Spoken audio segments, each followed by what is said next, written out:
السلام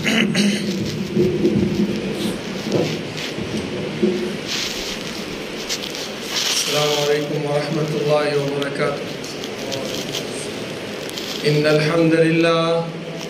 الحمد لله نحمده ونستعينه ونستغفره ونعوذ بالله من شرور أنفسنا ومن سيئات أعمالنا.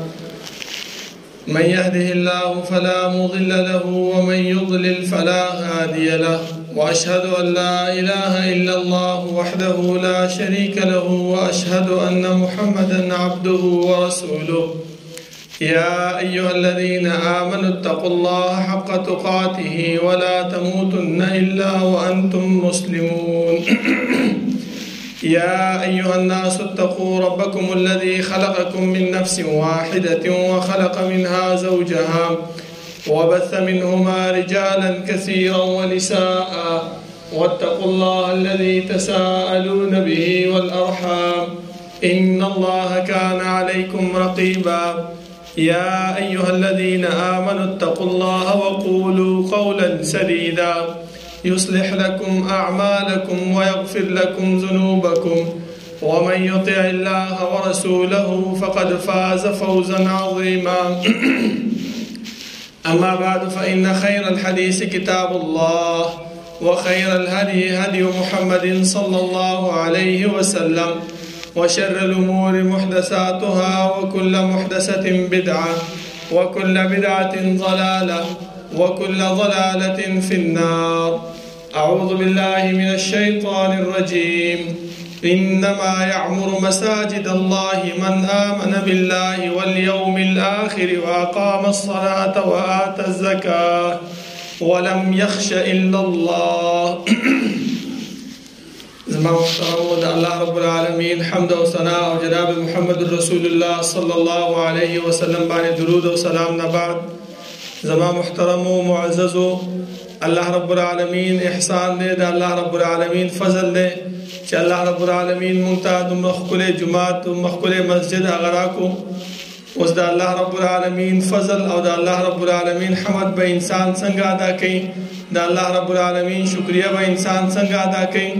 هغه دا نه ده چې صرف دا جمعات الله مونږ نه راکو نو مونږ به د دې روغن کو، د دې صفایي کو، نظم محترمو، بلکې الله رب العالمین قرآن کې فرمایي چې انما يعمر مساجد الله من آمن بالله واليوم الآخر.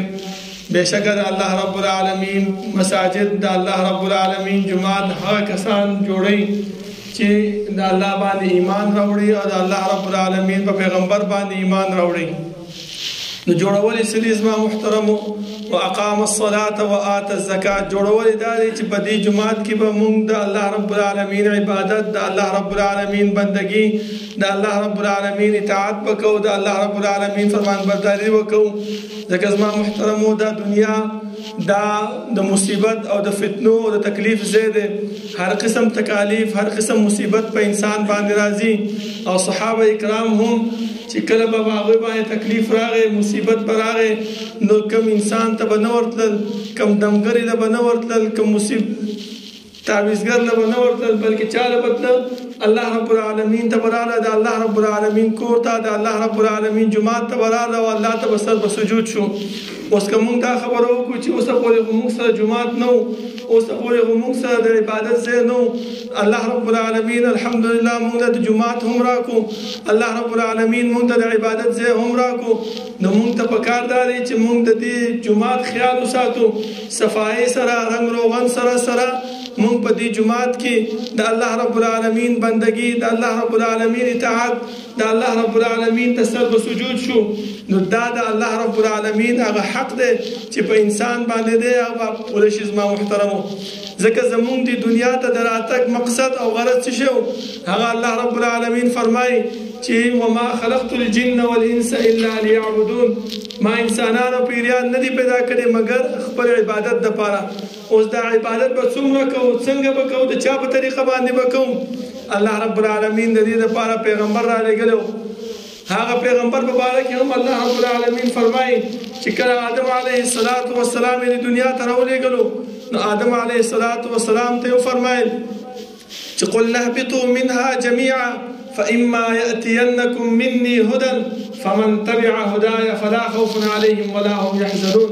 آدم علیه السلام دنیا ته روانې خو دا سوچ ذهن ته رانولې، دا خبره په ذهن کې کېنلې چې یاره بس الله رب العالمین زه دې دنیا ته رالېږلی یم، زما د زړه مرضي ده، زما په زړه کې څه سوچ راځي څه فکر راځي هغه به کوم. څوک تپوس والا مې نشته دی، څوک پوښتنې والا مې نشته دی، د چا څه قانون څه اصول په ما باندې لاګو کېږي نه. زما محترمو بلکې الله فرمایي چې فإما يأتينكم مني هدى، زما طرف نه وتا ته هدایت مندون کې لارښودون کې راځي، قائد او رهنما به راځي، نو ته به څه شی کې ته به د هغې قائد او د هغه رهنما او د هغه لارښودون کې په لار باندې به ځې او د هغې خبره به منې. اوس زما محترمو راځئ دې خبرې ته چې هغه لارښودونکي او هغه رهنما موږ ته څه ښودلي دي. دا یې راته ویلي دي چې انما یعمر مساجد الله من آمن بالله والیوم الآخر. جماعتونه څوک جوړوي؟ هغه خلک یې جوړوي چې په الله باندې ایمان وي او د الله په رسول صلی الله علیه وسلم باندې ایمان وي. نو هغه کسان چې کوم دی نو څه کوي؟ جماعتونه جوړوي. صفات یې څه دي؟ الله فرمایي چې واقام الصلاة وآت الزکاة ولم یخش الا الله. مونږ قائمه او زکات ورکوي، او یو خبره بل دا ده چې ولم یخش الا الله، د الله نه ما سوا د بل چا نه یېرېږي. ځکه نن سبا خو په دې علاقو کې او په دې دنیا کې دا خبره رایج ده چې کوم انسان کوم جماعت ته ځي مړه وایي دا لرې که دا د وهابیانو جماعت دی، دا لرې که دا د دیوبندیانو جماعت دی، دا د فلاني جماعت دی، دا د فلاني جماعت دی. نه زما محترمو چې کله مونږ عبادت له راځو د الله بندګۍ له راځو نو د الله رب العالمین او د الله رب د پیغمبر رالېږلی شوی دین خپل مخې ته کېدو او په هغې باندې عمل وکړو. ولم یخش الا الله، او د هېڅ چا نه ونه وېرېږو چې دا به راپسې خبرې کوي، دا به راپسې خبرې کوي، دا به راته دا وایي چې بل ورځ فلاني جومات ته تللی وې، بل ورځ فلاني ځای ته تللی وې، داسې حرکت دې کړی او داسې حرکت دې کړی. نه نه زما محترم، ولم یخش الا الله، چې کله د الله او د الله د رسول صلی الله علیه وسلم اطاعت او تابعداري او فرمانبرداري کوو نو په دې کې به د هېڅ چا نه یېرېږو. زما محترمو ځکه انسان په زړه کې دغه خبره موجود وي چې انسان څه شی دی، الله چې کوم پیغمبر رالېږلی د هغې تابعداري د هغې اطاعت هغه داسې دی لکه چې د الله تابعداري وي. الله فرمایي من یطیع الرسول فقد اطاع الله، چا چې د پیغمبر تابعداري وکړه هغه داسې شو لکه د الله رب العالمین تابعداري وکړه. بل ځای کې الله فرمایي چې لقد کان لکم فی رسول الله اسوة حسنه، د رسول الله صلی الله علیه وسلم په زندګۍ کې د هغې په طرز و حیات کې موږ دپاره یو نمونه ده. انسان به دا سوچ راولي چې یاره د چا په طریقه باندې عمل وکړم، نو الله فرمایي چې دغه پیغمبر چې ما رالېږلی دی د دې زندګي لږه مطالعه کړه، د دې زندګي ته وګوره، نو انشاءالله کامیابي به ومومې. زما محترمو د الله رب العالمین د دعا ده چې الله رب العالمین موږ له دومره ښکلی جومات راکړی دی. الله رب العالمین د دې د جومات د عبادت کولو توفیق دې موږ له راکړي او د دې جومات د قایمولو او د آبادولو توفیق دې الله موږ له راکړي او هر قسم ملامتګر او هر قسم فتنهګر او فسادګر د دې جومات مبارک کې هغه دې الله رب العالمین ختم کړي او نیست و نابود کړي چې دا جومات هغه ختموي او نړۍ. أقول قولي هذا وأستغفر الله لي ولكم ولسائر المسلمين. والسلام عليكم ورحمة الله وبركاته.